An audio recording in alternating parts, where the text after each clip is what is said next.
Hey, it's JC1424 once again with NASCAR Thunder 2004, and in this episode of our 4th season in career mode, we're going to be completing race 31 of 36, which is the UAW GM Quality 500 at Lowe's Motor Speedway, or it is now known as Charlotte Motor Speedway because it's in Charlotte. And back in the day, it was all biased towards Jimmy Johnson's primary sponsor. But in this episode, we're going to be using the primary Hooters paint scheme. In the last one at Kansas, we used the silver one, the memorial car, just because I'm just letting it go back and forth and use it at day races, night races, whatever. I do prefer the silver one a little bit, but we gotta race this car for What If Racing. At Kansas, I let Tony Stewart win because I am biased towards Tony Stewart. I am in love with Tony Stewart. I am marrying Tony Stewart. This Let's Play is over with, even though I'm not exactly ending it after the season. I'm just taking a very long break. Jeff Gordon is 14 behind me. He is my biggest concern going into this race. And last time we raced at this track, I was using that 5 car, the Cheez-Its 5 car. That was probably like the best thumbnail of the entire season. But I lapped 10 people in that race, or maybe more. And I won that thing. I dominated, led the most laps ever, starting in last place. This time our car should be slightly better. So let's see if I can lap half the field. I'm out of my fucking mind, but I'm going to try to do that. We got this Randy Norton, Michael Waltrip, but yeah, I guess he parked it in front of me going into pit road at Kansas. And we've got Tim Wagner, Russell Richardson, and that's all the rivals. So there's a few of them guys. We got Bobby Labonte and Tony Stewart. Tony Stewart is up to 100%. That's as high as it goes with the 96 because it deteriorates after the race is up with. Bobby Labonte, he was the best ally, the best drafting partner whenever we went to Talladega. So hopefully we can keep him there until the end of the season. So let's go to race weekend, get our equipment ready. We got 86 car rating, so yeah, half the field. Let's do it. On the front row, we've got Jeff Gordon and Dale Earnhardt Jr. Well, that's great. That just makes my job of finishing in front of Jeff Gordon that much more difficult, though I don't think I'm going to have a problem with that. But we got 33 laps, and last time it was like 40 laps because that was the Coca-Cola 600. So I think that's going to make that much more difficult for me in this episode, but we're still going to try to do it. I don't know how the hell we're going to do it. We got less time to win the race, lead the most laps, pass all them cars. That is exactly what I'm going to try to do. Got Kevin Grubb back here. Once again, that is not Dale Jarrett. I shouldn't have to remind you guys of that at this point, because if you've been keeping up with the season, then you already know. Man, this would be a cool track to win it with this paint scheme. I want to win as many races as possible with this contract, and it's going to be our longest one, and it should be ending right at the end of the season. Although it could possibly last a little bit longer. I don't know what decides how long the contract lasts. I've been procrastinating to record this video. I was just recorded all day long. Not like a video long, or a day long video. But, I've been needing to record this all day. And I kept putting it off, just watching videos and enjoying my day off from work and whatever. And then it's like, What If Racing starting stream in 16 minutes, the NASCAR 2005 challenge mode thing. And then I'm like, okay, well, recording this video now so I can get this out of the way and not be stuck waiting for 2 hours or something while he's doing his live stream that I really want to watch. There is Jody Machek in his, I don't know if that's a Looney Tune paint scheme or what.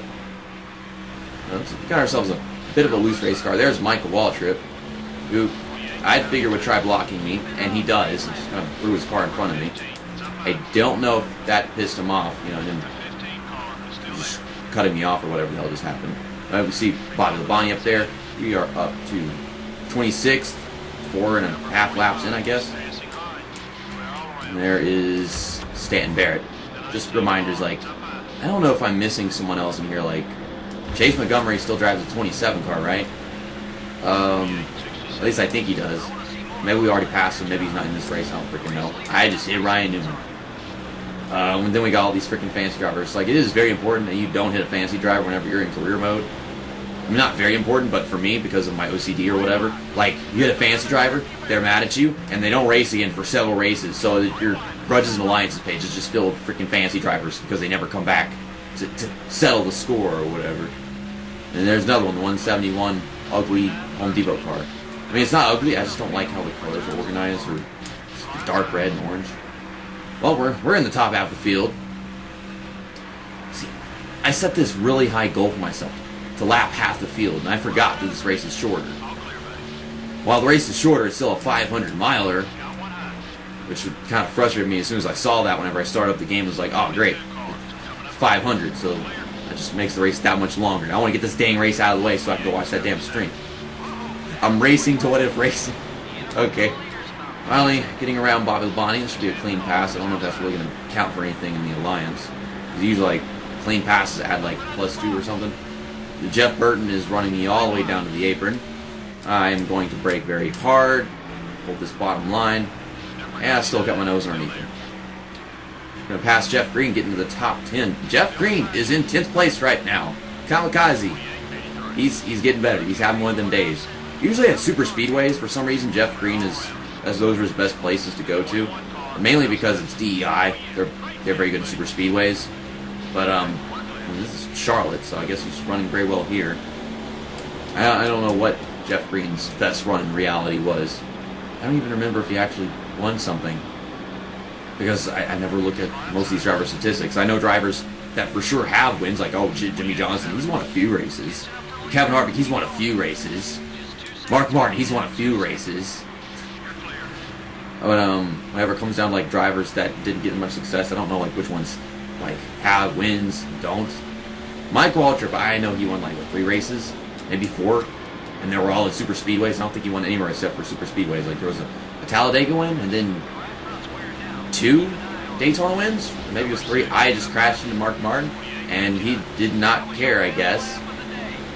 I get around Kevin Harvick. Jeff Gordon's still leading this thing. Kevin Harvick, what are you doing? I just can't pass him, you guys, the way you race. You share a draft, do some of that rivalry before I get back to him. Should be good for me. Set this pass up better because apparently, like, he's getting all picky about how I pass him. Maybe I could pass him on the outside, I don't know.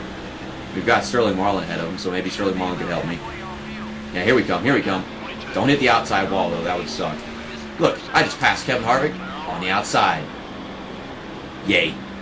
And around Sterling Marlin, he's having a good top 5 run. I like Sterling Marlin. I've said this many times. I was really looking back on 2002, and I was hoping that he would have won that title, even though it was what made Tony Stewart's the third of his 3 titles that he won. But Sterling Marlin got injured towards the end of the season, and I don't know if he would have kept it if he hadn't got injured, but he sure as hell was sealing the deal until the end. But yeah, there's Tony Stewart ahead of him right now. Maybe Sterling Marlin will pass him at the end of this race. Passing Dale Earnhardt Jr. on the outside, and now he's going back underneath me. I couldn't complete the pass right there. Oh, bump.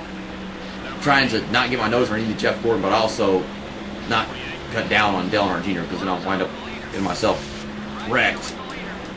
Passing 3 wide racing for the lead at Charlotte. I actually caused Jeff Gordon to lose the lead. At least I think I did. Because I haven't been underneath Jeff Gordon or really racing Jeff Gordon. Specifically, it's just me racing Dale Earnhardt Jr. and somehow Dale Earnhardt Jr. came out on top through all of this. Weird. But, get around Dale. We're going to start leading this race. Well, Dale led that lap, so at least he got 1 lap led in this race. Now I meet you guys at pit stops. Well, we're at the halfway mark, so it's best time for us to pit. Just don't spin the car during pit road. Okay, I slowed down way too much, but at least we got the job done. We'll still have the lead whenever we come out. Now repairing damage, although I don't really have any. We'll get 4 tires, full tank of fuel. I don't know if I'm going to be able to exactly keep track of which cars I've lapped and which ones I haven't, because through all these pit stops, it just changes everything up. Did I just see Chase Montgomery? I don't know, the freaking camera's staying focused on the front of my car, but I thought I did. Got that magenta-colored number 27 Pontiac. Because I was unsure if he was in this race or not. I don't know if they have all the Busch Series cars in here now. They should, just considering the fact that so many drivers have, like, retired and whatever, and then they have to fill the field with fantasy drivers. Okay, we're in 13th, obviously, because people still taking pit stops. There's Ricky Rudd up there. There's Jeff Gordon. So we come out just ahead of these guys who pit like maybe a lap or 2 before us, just so that they have they can gain some time on us. And I'm so tight right now, and I don't even know why. Don't lose what is potentially the lead. The leader just headed down pit road, so I don't know who's going to become the leader after that. Okay, so Matt Kenseth and Jimmy Johnson, and then Tony Stewart. And there's no one ahead of us, so yeah, we definitely got the lead right now. Oh my god. We are going so much faster than this guy in last place. So Brian Vickers, you disappoint me. He likes me, but you're still disappointed. That's a nice paint scheme, though. I came here wanting to lap half the field, and so far I've only lapped 3 cars. And oh my gosh, I'm getting so much oversteer that I keep on driving on the apron and all kinds of stupid crap. But it is the last lap, and I've only lapped 3 cars. I'm not even going to lap 10 cars. Oh my goodness. Well, it was 4. And I guess Casey Mears right here will make 5. Never mind, Casey Mears is being mean. I blame him for all that. I don't take responsibility for my actions. But yeah, that is Chase Montgomery up there, and I can't stop driving onto the apron. Oh my goodness. So I lapped 4 cars. Man, I didn't even come close. Could lap more if it wasn't for that meddling Casey Mears. I don't want to do any donuts.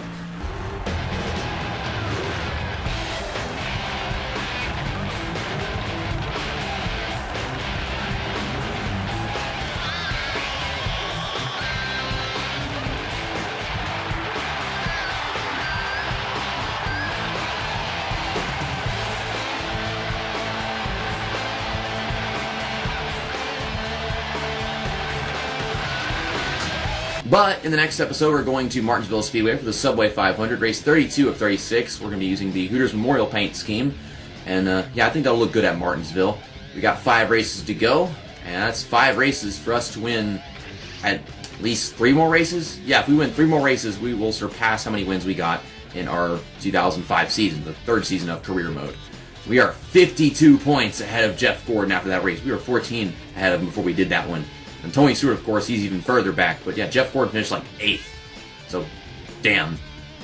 But yeah, we were just gaining on everybody all the time. I think we're going to win this championship for sure now, because I can't imagine possibly losing 52 points in just one race to make things questionable everywhere. Because then we have so many tracks where I can just win. I can just pass all the cars, win like it's nothing. Like Rockingham and then Phoenix. And I don't know what's going to happen at Homestead whenever we do that. But Martinsville, lots of traffic, that could be dangerous, but still, I don't think that we're going to lose 52 points that we can't get back. And then we got the driver respect levels. Of course, we got all 3 of these fancy drivers right here. Michael Waltrip's rivalry decreases to -12. And then we've got Tony Stewart and Bobby Labonte, all on the same page. Cool. Try to keep Tony Stewart there and Bobby Labonte. Let's go to Team Management, see what we have to do in here. Shop additions, 1 race left until the body shop comes in, increasing our downforce. So, that'll be after the next race. Garage. Nothing to really do in here. They're still repairing that. And they're still repairing that. And they are still repairing that. This is actually pretty darn good equipment for having been used one time. Like 86 and 89. 86 again. Sponsorship. 56 happiness. I don't know. I just say a number before I can even read the darn thing like a moron. But, yeah, 56. That should give us, like, 4 or 5 more races, and we have 5 races left. So if it's 4, we'll have like 1 random car to end off the season with. I think that'd actually be pretty cool, but I don't think it's actually going to happen that way, because once it gets down to 50 or 48, it's going to give us like 1 more race, just to prove that we can possibly get it back up again. And then usually it never happens because we don't qualify. But I'll see you guys next time for some bumping and banging at Martinsville. That's that, and episode over.